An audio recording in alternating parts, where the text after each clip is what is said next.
है केस है नहीं। जो सतगुरु रविदास महाराज जी है वो पूर्ण परमात्मा है और वो हर युग में आए हैं। वैसे तो अनेकों कहानियां बनाई गई गुरु रविदास जी के संबंध में, सतगुरु रविदास महाराज जी के संबंध में अनेक कहानियां बनाई गई। किसी ने पिछले जन्म का ब्राह्मण बताया है, अन्य अन्य कहानियां गढ़ी गई जिनको हम सुनते आ रहे हैं, जबकि वो सत्य नहीं है। जो कहानियां गढ़ी गई है, जो हमें सुनाई गई है, वो सत्य नहीं है। जो सत्य है साध संगत जी, वो सत्य है कि सतगुरु रविदास महाराज जी जो है वो पूर्ण परमात्मा है। सतयुग में, त्रेता में, द्वापर में, कलयुग में, चारों युग प्रवान शिरोमणि सतगुरु रविदास जी हैं। हम कई बातें सुनते तो हैं लेकिन उन पे अमल नहीं करते। हमने सुना होगा कई बार कि सतगुरु रविदास जी ने काशी में ना गंगा को उल्टा बहाया। कई बार सुना कि हमने सभी ने सुना होगा कि काशी में गंगा के बहाव को उल्टा मोड़ दिया। क्यों? क्योंकि उस समय जो अज्ञानी लोग थे वो सतगुरु रविदास महाराज जी से छुआछूत करते थे, या पूरी कौम से वर्ण व्यवस्था के आधार पर उन्होंने बोल दिया था कि निचले घाट पर नहा लो, आप इस घाट पर स्नान नहीं कर सकते क्योंकि आप नीचे जाति से हैं। उस समय सतगुरु रविदास की उम्र कितनी होगी आपको पता नहीं होगा, शायद फिर भी बता देता हूँ जानकारी के लिए कि 12 साल की उम्र थी सतगुरु रविदास जी की उस टाइम। 12 साल के बच्चे को खड़ा करके देखो कितना होगा बच्चा 12 साल का।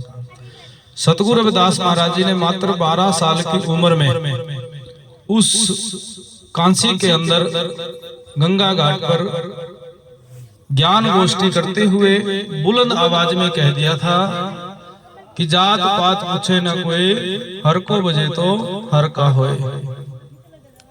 यह बात बोलकर सतगुरु रविदास महाराज जी ने जब निचले घाट में स्नान किया तो जल का बहाव उल्टा हो गया, गंगा पहाड़ की तरफ बहने लगी। ये प्रमाण आपके लिए आपको मैं क्यों सुना रहा हूं कि आप समझ पाओ कि सतगुरु रविदास जी कौन है। तभी तो आपकी रुचि बनेगी सत्संग में।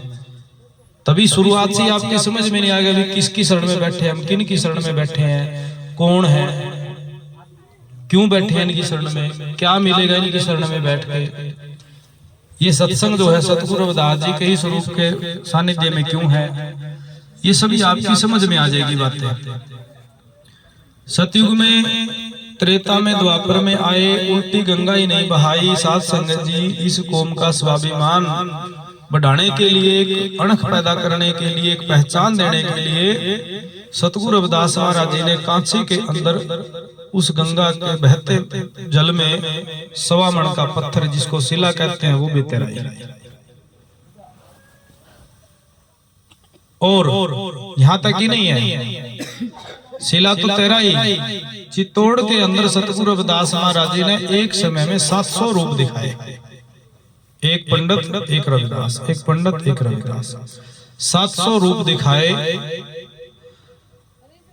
ये जो कला मैं आपको बता रहा हूं, ये क्यों बता रहा हूं? क्योंकि आप समझ सको कि सतगुरु रविदास महाराज जी पूर्ण परमात्मा है। वो जन्म मरण से न्यारे हैं, वो भोग रोग से न्यारे हैं।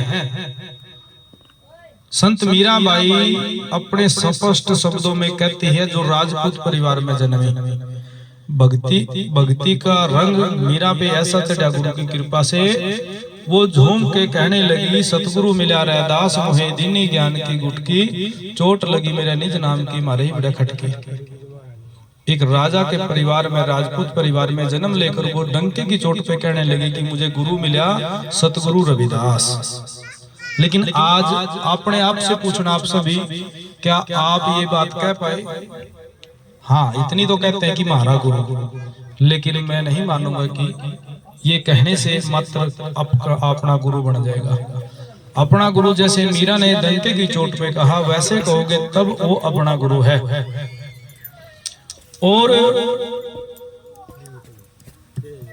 संत मीराबाई जी ने लास्ट के दर्शन पाने के बाद भी स्पष्ट कह दिया, चित्तौड़गढ़ के बीच में भई बहारी भीड़, नूरे नूर दर्शिया पाया नहीं शरीर। नूर का मतलब है प्रकाश का पुंज, यानी कि ये शरीर नहीं मिला जिसको कहते समाधि दे दो या संस्कार कर दो, नहीं। 4 दाग से न्यारे सतगुरु रविदास प्यारे। ना तो गर्भ का दाग लगा कि 9 महीने गर्भ में रहे, जेर में लिपटे रहे, नहीं लिपटे। सिर्फ माँ कर्मा का जो अवस्था दिखानी थी, गर्भ अवस्था, वो एक कला थी। सतलोक में बैठकर ही वो सारा कुछ कर रहे थे कि लोगों को ये लगे कि माँ कर्मा के गर्भ से बच्चा पैदा होने वाला है। सतलोक से बैठकर ही वो सारी कला कर रहे थे। और जब दम्मोदाई आई, दम्मोदाई वैसे तो बहुत समय लग जाएगा, फिर भी थोड़े शब्दों में मैं बताने की कोशिश करूंगा कि जो दम्मोदाई थी वो आंखों से अंधी थी और कोड लगा हुआ था उनको। और उस समय विरोधी लोगों ने काशी के अंदर ये ऐलान कर दिया था कि कोई भी दाई अगर रघु के घर पे, जो गुरु रविदास जी के पिताजी थे, यानी कि माँ कर्मा का अगर कोई बच्चा पैदा करवाने जो दाई जाएगी, उसके दोनों हाथ काट दिए जाएंगे। बस अब उनकी चलती थी उस टाइम, आज भी चलती है ज्यादातर। आज भी हमारे जो माताएं हैं ये कहते हैं कि भाई हमने तो पत्र दिखाना है। कोई बोल देगा लड़की मंगलिक है तो बस फिर कहेंगे लड़का मूलों में पैदा हो गया। आज भी चल रही उनकी हमारे घरों में। आज भी बहुत सारे मंगलिक और मूलों के चक्कर में आज भी 51,000 रुपये उनके आगे धर के उनका पूजा मत्था। क्या हाल होगा कि उन्होंने क्या किया कि भाई दोनों हाथ काट दिए जाएंगे। तो जब परेशान हो गया, कोई भी दाई आने के लिए तैयार नहीं हुई, तो वो जो दम्मोदाई थी अंधी थी और कोड लगा हुआ था उनको। और रघु जी जब चारों तरफ देखते कोई रास्ता नहीं मिला, तो फिर रघु जी दम्मोदाई के पास गए। दम्मोदाई हाथ जोड़कर कहने लगी, बेटा मैं तो आंखों से अंधी, कोड मेरा लग रहा है, कोई मेरे नजदीक भी नहीं आता, मैं क्या बच्चा पैदा करूंगी। तो पिता रघु जी कहने लगे कि माता आप बस चलो, और कोई मेरे पास सहारा नहीं है। भाई मैं कैसे चलूं, चला नहीं जाता। कंधे पे उठा कर दम्मोदाई को पिता रघु अपनी घर पे ले गए। और दम्मोदाई को पहले तो छान होया करती, आज तो लेंटर के मकान है, उस टाइम का रहन सहन तकरीबन यही होया करता था।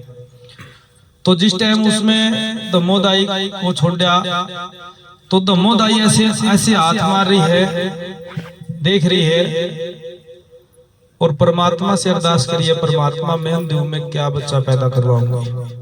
अरदास ही कर रही थी। इतनी देर में देखा तो बच्चे के रोने की आवाज आई। तो बच्चे के रोने की आवाज आई तो फिर माता कर्मा से कहती है कि कर्मा ये बच्चे की आवाज कैसी है। जैसे हाथ लगाया, दाई का जो काम होता है, तो ये कैसा जन्म होया बच्चे का, ये तो बड़ा मतलब अलग ही देखने में अभी जन्म होया। तो ये बातें ही चल रही थी। उसी टाइम आकाश गंगा प्रकट हुई। साध संगत जी, आकाश गंगा प्रकट हुई, जल की धारा अमृत और सतगुरु रविदास जी के चरणों पे पड़ने लगी। आकाश गंगा चरण स्पर्श करने के लिए प्रकट हुई पहली बार कि मैं उस पुरुष के दर्शन करूंगी जिसके दर्शन करने मात्र से ही पाप मुक्त हो जाते हैं। हम सोचते हैं ना कि गंगा में जाके हम पाप मुक्त हो गए। गंगा भी सतगुरु रविदास जी के चरणों को स्पर्श करके कहती है कि आज मैं सभी पापों से मुक्त हो गई जो लोगों ने मेरे अंदर छोड़े थे।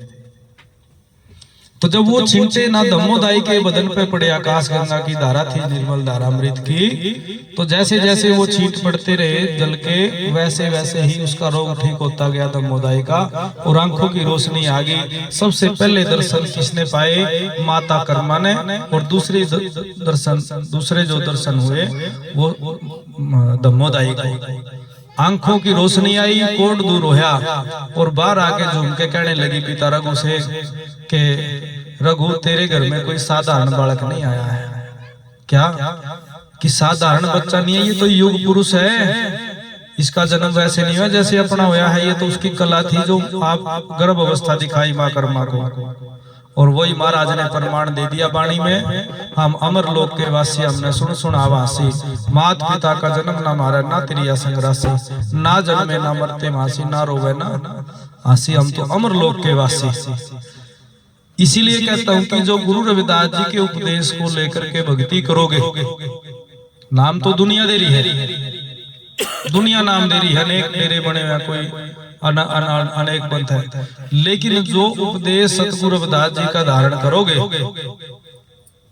ये पक्की बात है, लिखवा कि जाना तो सब नहीं एक दिन, लेकिन वो अंश सतगुरु के देश में सतलोक में जाएगा जो सतगुरु रविदास जी के उपदेश को धारण करेगा, उनके नाम को धारण करेगा। क्यों? क्योंकि कलयुग में भक्ति देने वाले शिरोमणि सतगुरु रविदास जी महाराज हैं। तो वो पूर्ण परमात्मा है, ये आप मानो।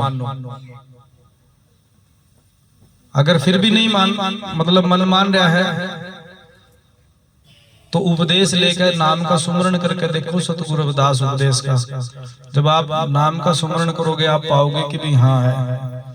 जहां सत्संग हो रहा है आज भाई सुनील के घर पे कोई ताकत भी तो नहीं दिया, तो ये प्रमाण होता है कि भी सतगुरु रविदास महाराज जी का उपदेश जरूरी है। और उपदेश भी वहां से लो जहां से अधिकार है। तो मेरा कहने का भाव ये है कि परमात्मा की चरण में शरणों में बैठे हो तो परमात्मा की शरण में बैठ के ध्यान इधर उधर नहीं करना, सत्संग में रखना। जितने भी घंटे सत्संग होगा वाणी सुनाई जाएगी आपको, कोई बात समझ में ना आवे बीच में तो उठ के पूछ लियो महाराज जी यह बात मेरी समझ में नहीं आई जी बताइए। भाव होना चाहिए कुछ लेने का। एक तो पूछने में भी फर्क है। एक तो खड़े होकर पूछना अहंकार वश होकर पूछा, क्या पता मौज हमारी, क्या पता वो वस्तु देवे ना देवे। एक भाव लेके पूछोगे तो सब कुछ मिलेगा, अरब सवाल का जवाब मिलेगा आपने। तो अब आज के जो इस सत्संग के जो संचालक रहेंगे